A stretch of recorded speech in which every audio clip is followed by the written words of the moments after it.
Hey, what is up, guys? Welcome to the channel. If you're new, be sure to hit the like button and subscribe for more Marvel Snap content. We're going to be doing an update on like a newer player guide to like I would say middle of like if your collector level is like 5,000, 6,000 or less, this video should probably apply to you. Anyone above like the 10,000 range can have their own opinion. This is just me trying to help out newer players get their accounts on the right direction to make sure you guys are doing the right thing. That way you're not, throwing your coins away. Your collector coins are very important, and getting your collector levels built up while going for the proper cards is always helpful. So we are getting 3 new cards, which are going to be Strife, Wolverine, and Techno Organic Virus. I'm going to rank these probably really quickly and then go over the list of how you should probably be spending your currency. And this is going to alter depending on like when you join the game. If you're a brand new player, there may be other cards you may want to go for over the ones that I mentioned, just because they're going to give you more access to play the game a lot easier. Though it is up to you by at the end of the day if you just want to follow this list or not. It's your choice. I don't think there's a perfect list. That the list will always be imperfect because it's just really impossible to say. I will say this though. I've started my own account, which is, 4 months old. I've played newer accounts all the time because I'm helping my buddy grind. I'm helping, people that I know get their accounts together and they're brand new players. And what I can tell you is that the reason the list is built the way it is because of access to what it's like to have these cards on your account really early and the power that they can hold behind buffing your accounts by having these cards. So let's go ahead and drop Organic Technovirus. I think this is just going to be a good card. I don't think it's gonna be insane. I think it's just gonna be a good card for like certain decks. Wolverine, Horseman of War, I think he's a strong card, but like it's gonna be a little awkward to play him because I think his 4 cost is really what's holding him back. And then we have Strife. Strife's a different story. Strife's like a whole damn broken unit. I think Strife's gonna be very, very good. I honestly think Strife's gonna be probably either very strong or very good. I'll put him in very good for now, just until like I talk myself into like raising the bar. Then I might think he's higher than this by the end of this video. We'll see. Okay, actually, I probably am gonna put him higher. I think he's busted as hell. Potentially, depends on how you build the deck, right? So, okay, let's get into the nitty gritty. The best unit in the game currently, in my opinion, is Shalao, the Undying. It's a very powerful card, and with how the meta shift last season with all the nerfs and all the buffs, I just think this just stands to be proven that he's still on, like, the "Oh, crap." He's busted. We nerfed the Star-Lord. He's restricted to, like, 2 decks. Like, we restricted a lot of these other units that were really, really strong, but we didn't really nerf the Shao like I was expecting, and that's kinda crazy because he's just really, really, really easy to play and really strong in general. Now you do need some key pieces with him like Maverick, and I do like Scarlet Spider with him in his deck. It makes it really, really easy to multiply. So, Shallow the Undying, if you are a new player and you missed that season pass and you see him rotate into your daily shop, it's a safe buy. I'm afraid they're going to nerf him again, but I can't prove it. I just think he's sitting a little too far up on top of the hill compared to these other units. So, like, if he doesn't get nerfed, it would be surprising. But at the same time, he's been nerfed already. It's just I don't know if they're going to revisit and nerf him again. Because if they nerf him again, they're probably hitting his passive. But until that happens, he's still probably on top as best card in the game. Probably. Moving down to the second one, I think these are amazing grabs. Let me explain. Nico Minaru is probably the best card you can get early as a beginner player or mid-game player or wherever you are in your game. She's a nice versatile card that can go in multiple style of decks. Her strongest spell, in my opinion, is probably the one where you sack a card and draw 2. I think draw is just a very strong mechanic. The one where you're cloning your card is also very powerful. You do have the ability to switch a location. You do have the ability to ramp something else up, like a Deadpool, potentially give it 2 power and make it a little bit stronger. You do have the ability to ramp her up as well by double power, if that matters to you, if you're able to utilize that in any sorts of way, which I guess it could matter if you get her pretty big, right? Nico is just a very versatile card and goes into a lot of decks. Therefore, I think she's like a amazing pickup and you won't regret it. Moving on to the list, Cosmic Ghost Rider is just an easy, nice, cheesy card to where you get to disable your front row or enemy's front row from doing anything, as long as you can actually hit it, assuming there's no Cosmos there. If they have something like Invisible Woman, if they have, I guess now Strife, Phantom X, essentially anything up on this list that is not Cosmo and it's in the front row, you can disable that card from doing its thing. It's very strong, very, very, very strong. Um, so strong. We have Invisible Woman, fantastic for steps. This is probably one of the strongest deck initiator, like deck builds in the game. The end of turn deck is a very powerful deck.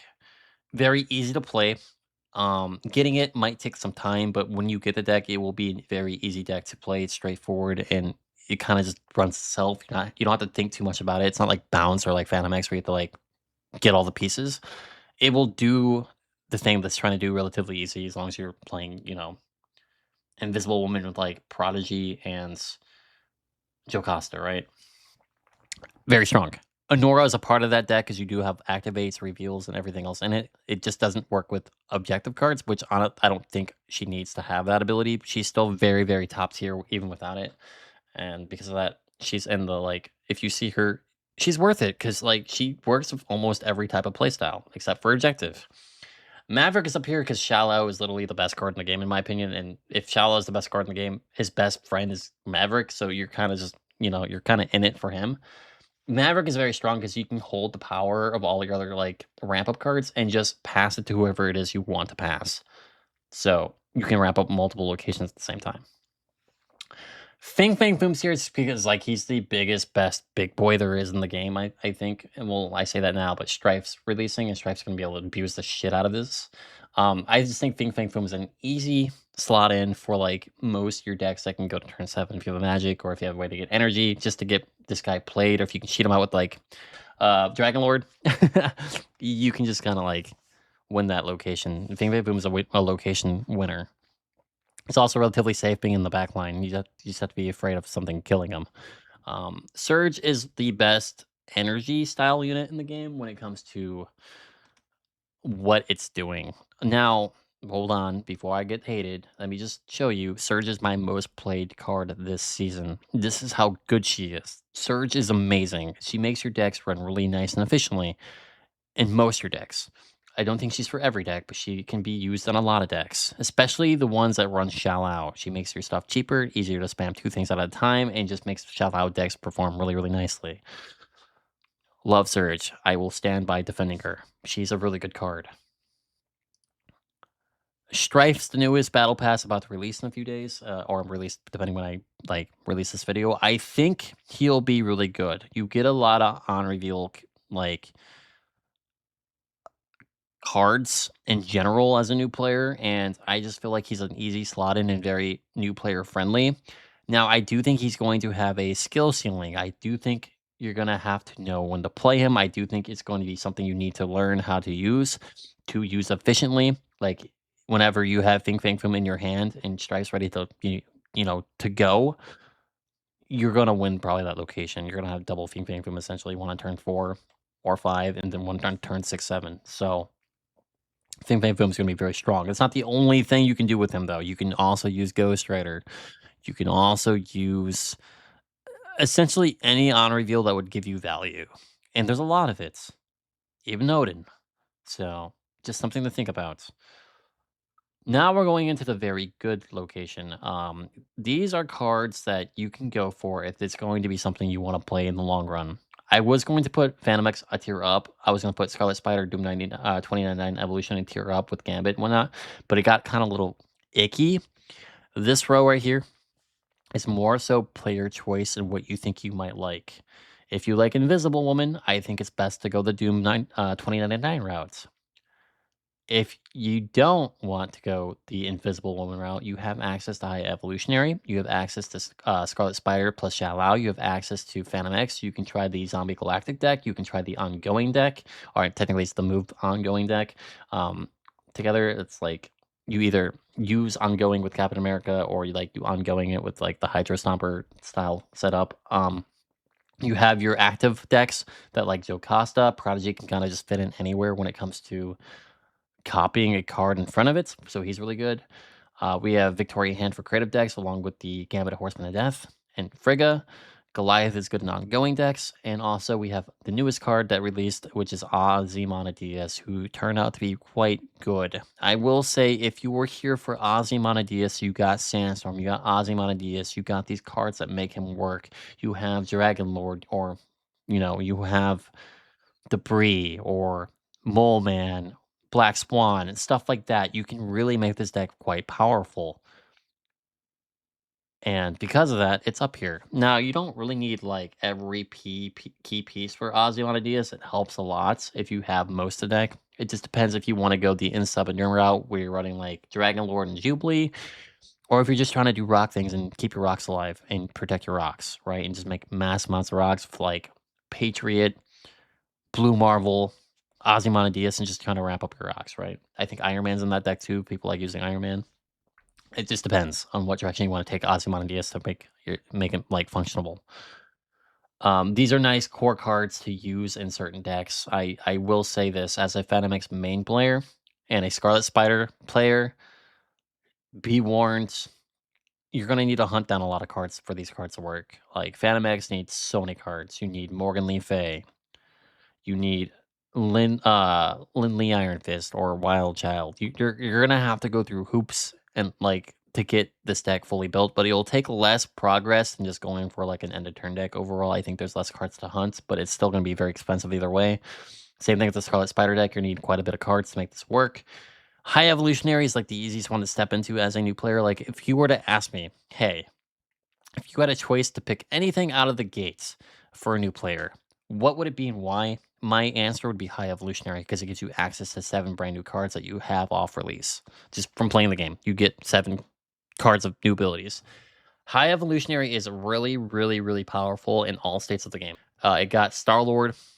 Even though Star-Lord got nerfed, he's still technically like the best friend of High Evolutionary. We're getting the Storm, Horseman of Famine, High Evolutionary buff.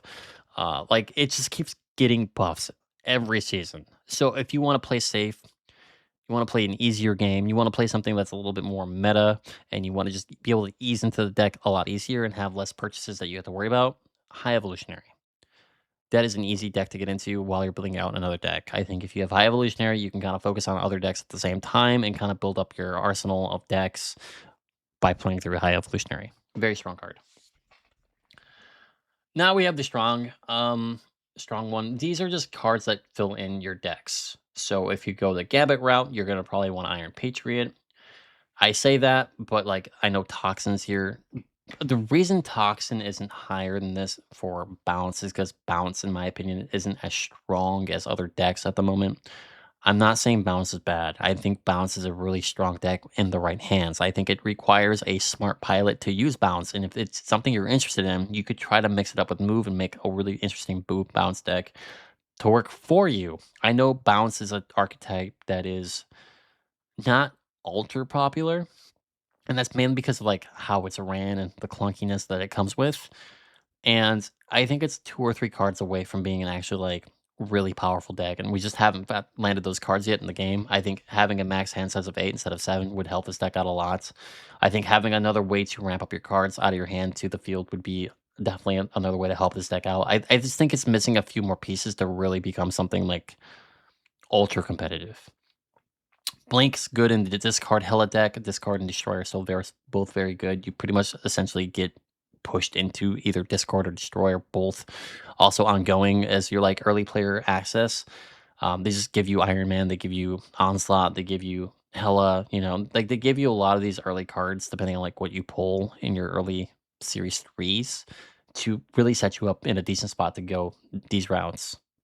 If you pull Hella and Modoc, you're good to go Blink and try to make that Blink deck work with the Hella deck. Iska was the premium battle pass for this one. If you have her, end of turn still really fantastic. Same thing with Chamber. If you have Chamber, just slap him in the end of turn deck and just make your deck go a little bigger. It's a thing. In fact, I can pull up the thing to be more accurate with it actually. So I'm not sure if this is the perfect like meta one right now. I do think this is a popular one, so I'll open it up. I'm not blocking the way, am I? A little bit. I can just Boop. Okay, so here's one of the end of turn decks that people like playing that is really good. You have Chamber, Moondragon, Invisible Woman, First Steps, Caliban, Jirax, Iska, Doom, Iron Lad, Cosmic Ghost Rider, Sandman, Doctor Doom, and Anora. It's a very expensive deck to get into. As you can see, you need a lot of Series 5 cards to do this. Some of these cards are replaceable, though. It's just, I think the key ones are Chamber, Doom 99, Iron Lad, Ghost Rider, Sandman, Anora, and then from there, and Invisible Woman. Like, so the first Chamber. Well, actually, I don't want to say Chamber is like a necessary one. It's just kind of nice to have 'em. Invisible Woman for sure. You could go Prodigy and Jocasta and just kind of like cheese it a little bit, and then have your activates cards go up higher if you're running the activate spell deck. This one is just more supporting the Doom 2099 deck, so it's kind of nice. So if you want to go Doom 99, this might be something that you're looking at right here for just like a way to build your deck. Assuming that's what you want to do is Doom 99. There's other end of turn decks. It just depends on what you want to do. What other cards are in here that are really strong? Zombies is going to be getting buffed in October. I think Zombies right now is still a very easy, accessible deck. You only really need, I think, 1 to 2 Series 5, and then the rest of them are Series 4, which are going to be the Hunger and Giant Man, Zombie Giant Man. Once you get Zombie Scarlet Witch, the Hunger, and Zombie Giant Man, you set yourself up to be able to run a pretty decent zombie deck. I do think there's other key pieces that you may want to experiment with. Hope Summers and like Kitty Pryde are really nice in that deck. So is Shallow. Zola's really good in that deck. Taskmaster is pretty good in that deck. So like there's ways to experiment with it. It just kind of depends on like, what you want to do with it. We have Merlin in here for shallow decks. Man Spider is really good just as an independent card if you want to try to go big, like really big. You can manipulate Man Spider to go really big.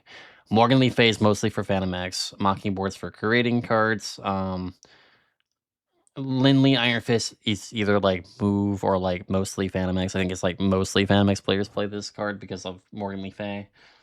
And then we have the Wolverine Horseman of War, which I think will be pretty decent in like Destroy or Ramp, or just like those variation of decks that can give him the extra power just to slap an Agony on him.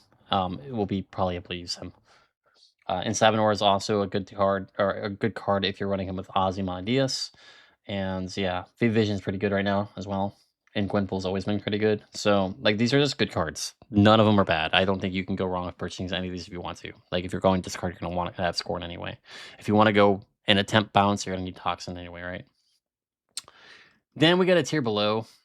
Now it's not because these cards are worse. I think actually Bruce Banner could probably be argued up to strong because like in the end of turn he's really impressive. It's the same thing for like Ajax. Ajax is good in an Affliction deck, right? Are they strong? I think right now I would say the Affliction deck is pretty strong. Anything else near that I'd probably drag up a tier. Drax is probably pretty good. Galactus is okay. I don't know if he's strong though. Like, not. I mean, he's strong early on. I don't think I want to drag anything else up though. I think these are just fine than they are. So essentially, good is just you rounding out whatever it is you're trying. It is whatever strategy you're trying to build upon your deck. You can kind of fill out with extra cards. Like if you want to go destroy, more X is an option if you're trying to do something with more X. More X is really good in certain destroy decks or Phantom X decks. Bullseye is good in discard if you want to go with the Bullseye discard deck. Galactus First Steps is good in like decks that like going and winning locations early on. Caliban's good in Affliction decks. Silver Sable is good for balance and Phantom X. I have a deck that uses that's going to use Silver Sable in its Phantom X deck. You just bounce her back to your hand with Morgan Lee Fey after you kill her. Really good, actually. She essentially becomes a 1/7 if you play her right, which is really strong, by the way. Nimrod is solid. You need Kid Omega to do Nimrod stuff. I don't think Nimrod, Glad or Omega, geez, words. Kid Omega, Galactus is like the best thing now, but it can still work. Juggernaut's pretty solid if you can actually get the proper cost down. He's just a little clunky. Shin-Chi's good. He's just the only issue with him is he throws an extra card in your deck when I don't really like flooding my deck like that, especially when it's already hard enough to get through the deck. This would technically be a Mr. Negative deck at the moment, I think, which is in an okay spot. Gore's a decent unit now for multiple style of decks, like Move deck. Kitty Pride deck, it just depends. It really just depends. Hope Summer's also good in the Kitty Pride deck. Weapon Edge is pretty solid for discard if that's the route you want to go through. Red Guardian is also a pretty solid card if you want to just disable your opponents. You don't have Deafening Discord or Deafening Cord. Red Guardian's a good option. He's just a little bit more expensive. Symbiote Spider-Man is pretty solid. Diamondback's good for Affliction. Proximia Midnight, probably could go up tier. She's pretty solid for discard. Duramu is a flavor option. I don't really see much of him. I just think it's because he's a little hard to use. This is good for rocks. I think this is very strong for rocks. Captain Guard is okay. Headpool is good for destroy if you want to go for the Wolverine Horseman of War style of deck. I think if you want to play Wolverine Horseman of War in your destroy deck, you need to have a Headpool. Copycat, I don't really like that much. She's an RNG unit. Player, you copy your opponent's bottom card. I don't know how that helps you unless you get really lucky and hit something really important, but like it just seems a little risky to me. Affliction, I guess. Most of the cards are just filler options, and then we have our decent cards, which they're not bad. It's just like Lockheed is really unnecessary. You don't really need him to play Kitty Pride. He's just kind of there. Penny Parker's decent in some situations, depending on like what you want to do with her. She can look good in a Man Spider deck. She also gives you the ability to move your stuff around. If you hit her armor on something, you can move it the next turn. Magus is kind of weak. Celine's kind of weak. Ramatut is a little bit of an RNG unit. He can look good. Like, Ramatut could look really good. It just depends what you hits. I think units down here are the ones you avoid completely.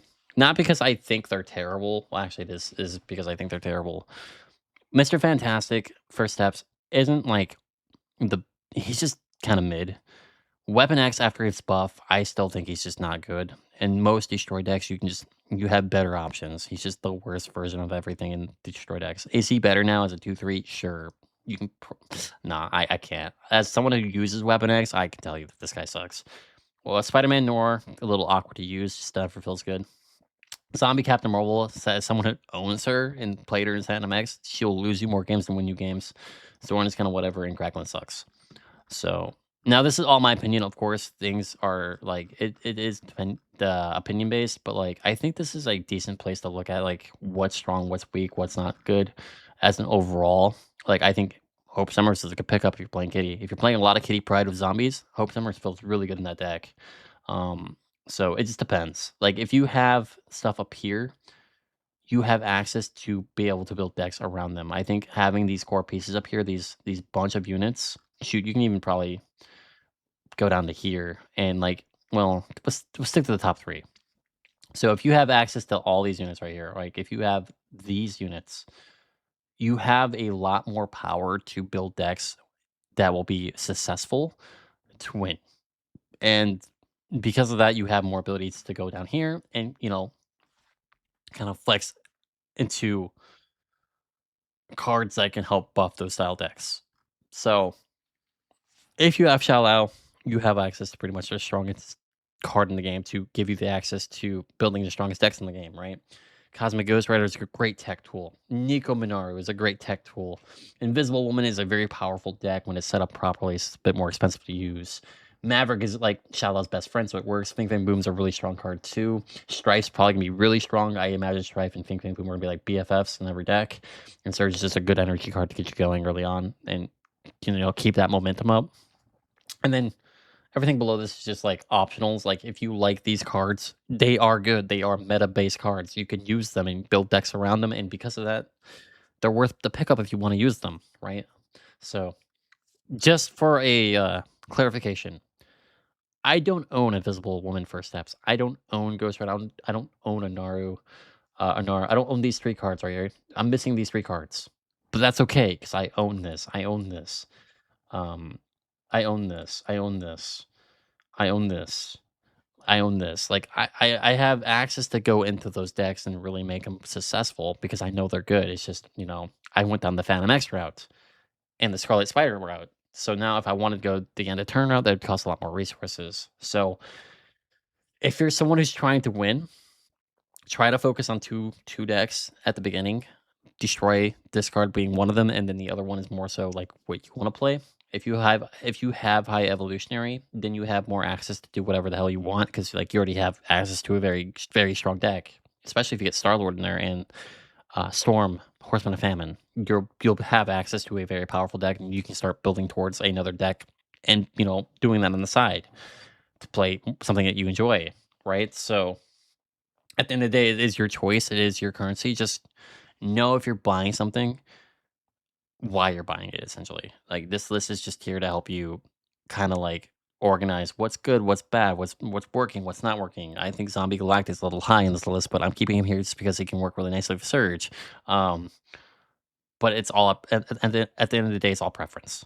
Whatever it is you're going down, it's gonna be based off, like, what season you're starting in. Like, if you're starting in the Strife season, you may wanna go the Fing Fang Foom route and just try to get that in your deck just to have a really good win con. If you started during Shao Lao, you may wanna go the Shao Lao route and go for, like, the Maverick, go for the cards that, make Shao Lao easier for you to play.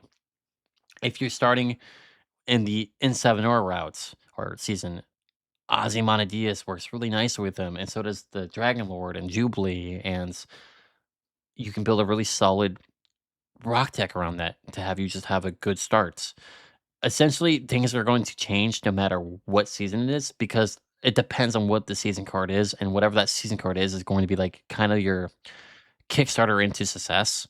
And because of that, it's kind of hard to say like you should do this, do this, do this. I think it's going to be dependent on like what if you're free to play complete if you're completely free to play, do what you want. Go for these top tier cards, try them out. I think there is a proper way to doing this and a incorrect way of doing this. If you want to gamble 4K tokens into the Series 5 packs and see what you get and then build it off whatever you pull out of this list, you could try that. You might get lucky. You hit something really, really good.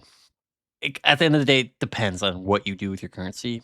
Seasonal pulls, Series 5 random pulls, whatever you do, look at this list, be like, I have access to this card. Look up, do your research what these cards can run into. Like if you have a chamber, look up what deck chamber can go to. He's very good. If you have an Iska, look up what decks Iska can go to. It's underturned.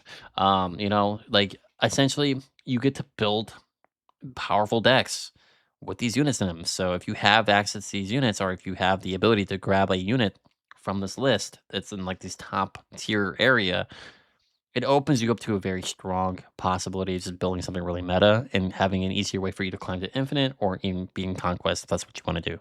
So thanks for watching. I'm exhausted. That was a lot of talking. I hope I explained everything decently. I think this list is a good list. I'm pretty happy with this list. Like when I look at this list, I look at like this is something that I would do. This is something I would definitely follow. This is something I've been following. I'm not saying you have to buy every card off this list. I'm not going to be must buy cards. No, I think that is a little too vague. I think it's really preference based off your play style, and if your play style even fits like any of this. If you're a bounce player, get Toxin. Live your life, man. Get Toxin, get Silver Sable, bounce your heart out. Just know it's going to be an uphill battle for you. Just a little bit. It's a good deck, but it's going to be a little bit of an uphill battle for you. Than going like the Shallow Scarlet Spotter route. Deck's just really strong, Going the Ozymandias deck, it just depends on when you start and where you're at for your accounts. This is why I'm saying this is a collection level 5,000 below. I think this is a way you can kind of like reorganize your account and snipe Series 5s that are important to your success. If I missed anything important, or if you think I rated someone a little too low, please let me know in the comments below. I'm, willing to listen. Like I know when I did the video before this, I rated Nico on my last tier list. Nico was like here. It's still good, but like I played her a lot lately, and yeah, I kind of agree. She's kind of stupid. I just was kind of ignorant and ignored the fact that she was stupid. Mainly because like I got bored of using her, and I also I don't like the inconsistency with her sometimes, but, like, when she rolls the right spell, it is actually game changing, and you'll win your game off of it, so, yeah, I fold. You guys are right. Nico's really good. I Nico's really good, so get Nico. Thanks for watching. I hope you enjoyed. Hopefully, everything I was saying makes sense. Hopefully, you're able to follow along, and it's Marvel Snap. Have fun, man. Just if you like a card, get a card. If you like Wolverine Weapon X, get Wolverine Weapon X. You'll figure it out. you'll figure out like why he's bad and like what you can do to help minimize him. Like if your favorite card is that Blockade, he's still usable. Get him. He works with Kitty Pride really nicely. It's just there's better placements for him or replacements for him, right? So if your favorite character is Bruce Banner because of the Hulk, play him and end a turn of Invisible Woman and watch him cook. It's just, he's not the key reason why the deck's good. He's just a reason why the deck can be good. But yeah, thanks for watching, and I'll talk to you later. Peace.